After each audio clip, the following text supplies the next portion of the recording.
ரோமையின் தலைவராக தனது முதல் பயணமாக திருத்தந்தை 14ஆம் லியோ அவர்கள் இத்தாலி சென்று அந்நாட்டு தலைவர்களை சந்தித்து குடும்பம், வாழ்வின் பாதுகாப்பு மற்றும் இடப்பெயர்வு போன்றவை குறித்து உரையாற்றினார்.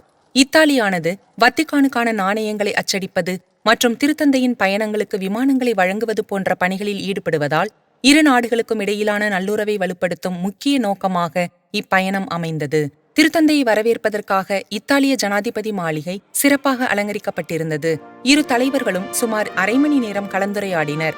அப்போது குடும்பத்தை பாதுகாத்தல், வாழ்வின் அனைத்து நிலைகளுக்கும் மதிப்பளித்தல் மற்றும் பிறப்பு விகிதத்தை ஊக்குவித்தல் ஆகியவற்றின் அவசியத்தை திருத்தந்தை அவர்கள் வலியுறுத்தினார்.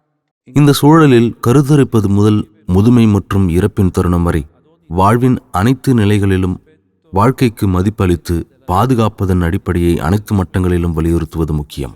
இடப்பெயர்வு நெருக்கடி குறித்தும் திருத்தந்தை அவர்கள் தனது நிலைப்பாட்டை தெரிவித்தார்.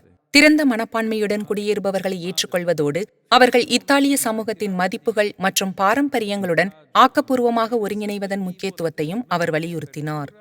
திறந்த மனப்பான்மை, ஒற்றுமை ஆகியவற்றை உயிர்ப்புடன் வைத்திருக்குமாறு நான் உங்களை ஊக்குவிக்கிறேன்.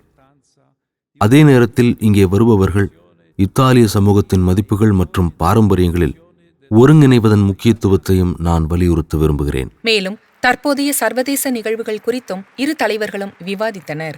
குறிப்பாக காசா மற்றும் அகதிகள் தொடர்பாக மத்திய கிழக்கில் எட்டப்பட்ட ஒப்பந்தங்களை அவர்கள் வரவேற்றனர். 8 ஆண்டுகளுக்கு பிறகு ஒரு திருத்தந்தை இத்தாலிய ஜனாதிபதியின் இல்லமான குயிரெனல் அரண்மனைக்கு செல்வது இதுவே முதல் முறை என்பது குறிப்பிடத்தக்கது.